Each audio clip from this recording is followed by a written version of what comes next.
Hey guys, welcome back to the channel Sai Dental Vlogs. I am Dr. Abhishek and I make videos on dental products, dental related things and everything which is related to dentistry. So today's topic will be about how to make money in your clinic. Like how पैसा कैसे कमाएं clinic में. तो सबसे पहले तो sole motto of making money in your clinic. अगर ये सोल मोटो की अगर मैं बात करूं कि मैं क्लिनिक से पैसा कमाना चाहता हूं, अगर आप इस टाइप की सोच रखेंगे तो ऑटोमेटिकली पैसा कभी आएगा नहीं आपके पास. जी हाँ, ये सच बात है. अगर आप इस मोटिव से अगर आप काम करेंगे कि मैं इस पेशेंट से इतने पैसे ले लूं, इस पेशेंट से ऐसे पैसे ले लूं, वो गरीब पेशेंट है वो पैसा नहीं दे पाएगा, या फिर वो रिच पेशेंट है वो पैसा नहीं बहुत दे पाएगा, तो अगर आप इस तरीके की सोच रखते हैं तो आपका क्लिनिक कभी नहीं चलेगा, आपका इनकम कभी नहीं होगा. आपकी सोच किस तरीके की होनी चाहिए ताकि आपका ऑटोमेटिक इनकम हुए. जब भी आप कोई काम को करें या फिर कोई पेशेंट आपके पास आए तो सबसे पहले तो ये देखें कि ये मत देखें कि उसका स्टेटस क्या है या फिर उसका बॉडी लैंग्वेज क्या है या फिर किस जात धर्म का है. आप बिल्कुल ये सब चीज नहीं देखें. आपको मेन चीज देखनी है वो दांत देखना है और उसको कैसे ट्रीट करना है, प्रॉब्लम को कैसे सॉल्व करना है, ये चीज आपको देखनी है. अगर आप उसमें घुस जाएंगे, पैसे इनकम की बात सोचेंगे, तो फिर उससे क्या होता है कि पेशेंट भी बेवकूफ नहीं है, पेशेंट को भी समझ में आती हैं ये सब चीजें. अगर आप कमर्शियल ज्यादा कमर्शियल हो ही है, ठीक है, ऑप्शन दीजिए, उसका भी एक टाइम आता है. लेकिन अगर आप इनिशियल प्रैक्टिशनर हैं, नया क्लिनिक खोला है आपने, तो अगर आप इस तरह की मेंटालिटी रखें कि मैं महीने से 50,000 या 60,000 कमाऊंगा, इस पेशेंट से इतने ले लूंगा, तो फिर वो आपका क्लिनिक कभी चलने वाला नहीं है.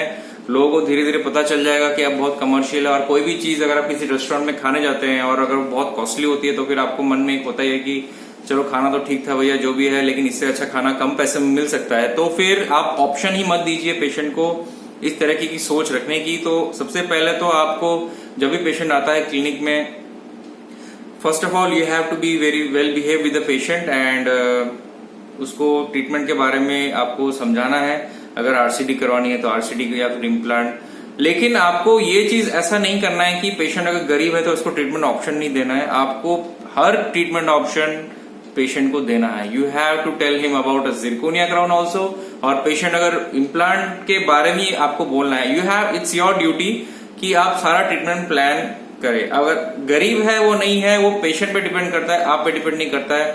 आप किसी के अपीयरेंस के ऊपर ना जाएं, ये मैं आपको बार बार बोल रहा हूं, क्योंकि अपीयरेंस के पीछे क्या है आपको नहीं पता है. फर्स्ट ऑफ ऑल आप उसकी हिस्ट्री नहीं जानते हैं, उसकी शायद आदत होगी वैसे कपड़े पहनने की, या फिर कुछ भी होगा, पैसे बहुत होंगे लेकिन वो उस टाइप के कपड़े पहनते हैं. तो फिर ऐसा कभी मत करिए कि आप हमेशा अच्छा ट्रीटमेंट ऑप्शन दीजिए पहले, then you go for other treatment options like extraction और दांत जो भी है निकलवाना वगैरह. तो फिर सबसे पहली बात ये इंपॉर्टेंट है कि पेशेंट आए तो उसको अच्छे से ट्रीटमेंट के बारे में समझाइए, then you tell him the charge. अब ऐसा नहीं है कि कोई पुअर पेशेंट आया तो उसको कम बोल दिया, या फिर कोई पैसे वाला आया तो ज्यादा बोल दिया. तो you have to tell the exact amount of money which is feasible for you. और पेशेंट को ट्रीट करने की नजरिए से देखे. ऐसा नहीं है कि यार ये तो दे नहीं पाएगा. Start the treatment then and there only. अगर बहुत ज्यादा इन्फेक्शन है, you can give the patient antibiotics, amoxicillin वगैरह, पेन किलर्स वगैरह कुछ भी दे सकते हैं. लेकिन अगर अब पेशेंट को पेन हो रहा है तो give him some relief, let him have some trust on you, right? You should immediately give relief to the patient by giving either some Kitrol or you can also give intramuscular Dynapar AQ injections to the patient so that the patient pain is relieved. And then you can, for example, I'm telling you, अगर कोई patient है severe pain हो रहा है, on tenderness, on percussion is there, right? So usually we get scared and we don't start with the treatment and we think चलो यार pain reduce हो जाए तो फिर start करेंगे treatment. But it's not a case like that. If you can give a block to the patient and if the block works very nicely, और ये conception हटा दीजिए अपना माइंड से कि इन्फेक्शन रहता है तो एलए काम नहीं करता है. इन्फेक्शन रहने से भी एलए काम करता है.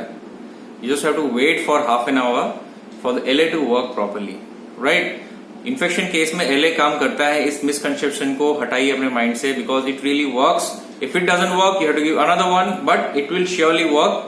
I try it in my clinic and I am successful in that also. So patient, if there is a severe tenderness on percussion, you can give a LA and make the patient outside wait for approximately, you have to make him wait outside around for 30 minutes.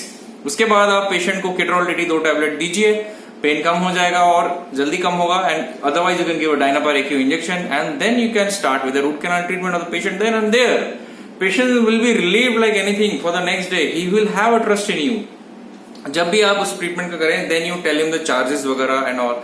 So believe me guys, if the patient trusts you, he will pay you anything what you ask for. But just you have to build a rapport with the patient and make the patient believe that you can treat him very well and you will take care of the patient, right? तो आप उस नजर से देखिए कि आपको patient को treat करना है, उससे कितना पैसा निकलेगा उस चीज के बारे में आप बिल्कुल ना देखें. पैसा आपके पास इवेंचुअली आ ही जाएगा किसी भी तरीके से. अगर हर दिन का 500 भी इनकम करते हैं, ओनली 500 में बोल रहा हूं, तो कितना हो गया महीने का आपका इनिशियल जब क्लिनिक आप करते हैं. आपका 500 भी हो गया तो इनिशियल आपका भाड़ा तो निकल जाएगा ना, रूम का रेंट निकल जाएगा. और फिर आपके बाद में और भी पेशेंट आएंगे. ऐसा तो नहीं है कि एक ही पेशेंट आया. हो सकता है किसी दिन 2 स्केलिंग एक एक्सट्रैक्शन आ जाए, किसी दिन एक इम्प्लांट आ जाए, किसी दिन एक आरपीडी आ जाए. उसी से तो आपका रेंट आपको मतलब 40-50,000 कमाना तो ईजी है, बहुत ही इजी है. ऐसा जरूरी नहीं. और बाय चांस अगर आपके क्लिनिक में बहुत दिनों से पेशेंट नहीं आ रहा है, हफ्ते में 1 पेशेंट आ रहा है, 2 हफ्ते में 2 पेशेंट आ रहा है, तो घबराने की कोई बात नहीं है. जो भी पेशेंट आ रहा है उसको डिप्रेस होकर वापस मत भेजिए, उसको अच्छे से ट्रीट करिए. वही 2 पेशेंट और 4 पेशेंट को लाएगा. It depends upon the area also. अगर आपके एरिया में बहुत सारे क्लिनिक्स हैं, ठीक है, तो फिर आपका क्लिनिक बहुत धीरे धीरे धीरे ग्रो करेगा. लेकिन एक बार ग्रो कर गया, पेशेंट पे आप पे ट्रस्ट आ गया, तो ऑब्वियसली अब ये प्रोफेशन ही ऐसा है कि इसमें it takes a lot of time to settle. और very few lucky people are there जिनका क्लिनिक 2-3 महीने में उठ जाता है, या फिर 2-3. मेरे क्लिनिक को उठने के लिए 3 साल लग गए और मेरा दूसरा क्लिनिक तो अभी भी उतना पिकअप ग्रो नहीं किया है, सच बात बताऊं तो नया क्लिनिक जब होता है तो उसको मिनिमम 1000 डेज चाहिए अच्छे से पिकअप करने के लिए. 3 साल आपको पेशेंस रखना है, बिल्कुल आंख मूझ के बैठना है क्लिनिक पे, टाइम टू टाइम जाना है. हालांकि आप ब्रेक ले सकते हैं, लेकिन you have to ensure that whatever patient whoever is coming to your clinic should get treated properly. उसके बाद आप there is no stopping, right. आप निकलते जाएंगे आगे. आपका इनकम बहुत अच्छा होगा, आप प्रॉस्पर करेंगे इन योर लाइफ.